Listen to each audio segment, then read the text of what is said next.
Et notre invité politique ce matin, c'est Gabriel Attal. Bonjour. Bonjour. Merci beaucoup d'être avec nous, secrétaire d'État auprès du ministre de l'Éducation nationale et de la jeunesse. La lutte contre le communautarisme, contre le séparatisme dans la bouche du gouvernement. Emmanuel Macron a présenté la première partie de son plan cette semaine. Vous faites des déplacements sur ce sujet, déplacements quasi hebdomadaires.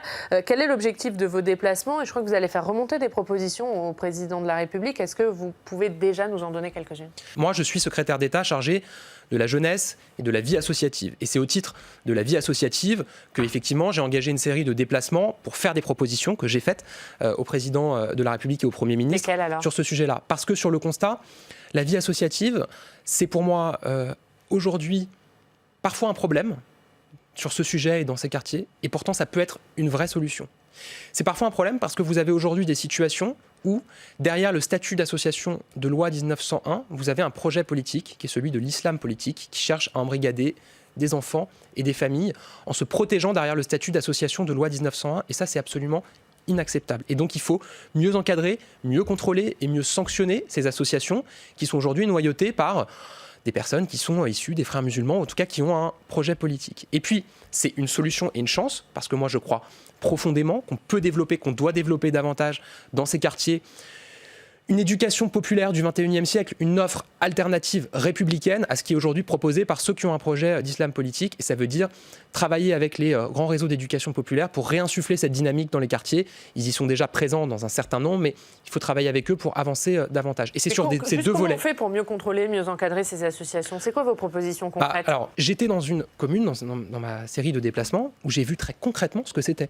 J'ai vu une école publique qui a été extrêmement soutenue par toutes les actions du gouvernement. Toutes les classes ont été dédoublées, puisqu'on a décidé de dédoubler les classes dans les territoires REP et REP+. Un petit déjeuner qui est servi à tous les enfants en arrivant à l'école parce qu'on sait que c'était une vraie inégalité sociale. L'école elle-même avait été refaite par la municipalité, un chantier de, je crois, 7 millions d'euros il y a 2 ans. Donc, en termes de politique publique, c'était l'incarnation de tout ce qu'on est en train de faire pour ces quartiers.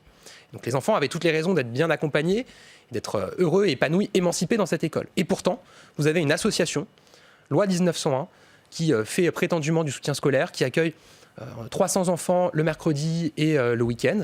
Et les enseignants, la directrice de l'école vous disent que ces enfants, quand ils retournent à l'école publique le lundi, on leur a totalement lavé le cerveau. C'est des enfants qui contestent la datation post-Jésus-Christ au profit de l'hégire. Des enfants qui, en cours de musique, parfois, se bouchent les oreilles pour chanter des sourates. Voilà, c'est ça, c'est ces manifestations-là qu'on voit. Et ça, on ne peut pas l'accepter dans la République. Ces fameux ELCO, les enseignements en langue et culture d'origine, qu'Emmanuel Macron a donc annoncé vouloir supprimer dès septembre 2020, c'est des cours qui étaient dispensés par des enseignants désignés par les gouvernements d'autres pays. Il y avait un contrôle du ministère de l'Éducation nationale. Vous avez aujourd'hui 80 000 enfants qui sont dans ces fameux ELCO.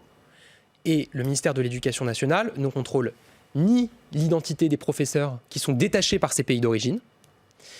Et donc on se rend compte que pour un certain nombre d'entre eux, ils ne parlent pas un mot de français, ce qui pose quand même un problème, puisque je rappelle que ces cours ont lieu dans l'école de la République. Ce n'est pas sur le temps scolaire, mais c'est dans l'école de la République. Qui ne contrôle pas le contenu de ce qui est enseigné aux enfants dans le cadre de ces cours. Et donc, très concrètement, ce qu'on dit, c'est on va basculer ces fameux ELCO en EILE, enseignement internationaux en langue étrangère, qui est un dispositif qui, pour le coup, a été créé dans sa forme juridique par la précédente majorité et qui permet d'avoir un contrôle sur l'identité des enseignants, de s'assurer qu'ils parlent le français et puis surtout de voir concrètement ce qu'ils disent et ce qu'ils enseignent aux enfants dans ce cadre. La précédente majorité avait créé ces EILE. Elle n'avait pas du tout fait le travail avec les pays d'origine parce que c'est un travail diplomatique. Vous savez, c'est un acquis ancien pour ces pays. C'est eux qui détachent et qui financent les enseignants. Et donc, il y a un vrai travail diplomatique à faire qui est très difficile. Donc, très concrètement, on est en train d'aboutir avec l'essentiel de ces pays, le Maroc, coince avec la Turquie, l'Algérie. Pour être clair, ça coince avec la Turquie. Est-ce qu'il faut aller jusqu'au bras de fer avec la Turquie sur ce sujet? Ah, mais là-dessus, nous, on est extrêmement clair. C'est pas une question de bras de fer ou de pas bras de fer. C'est que à la rentrée prochaine, il n'y aura plus d'enseignement en langue et culture d'origine. Pour des pays qui voudront continuer à avoir ce lien, il faudra basculer en EILE et donc accepter que la France contrôle les personnes qui sont détachées pour faire les enseignements et le contenu. Et donc, il faudra que la Turquie s'y plie. Voilà, moi je réaffirme ce point de manière très forte.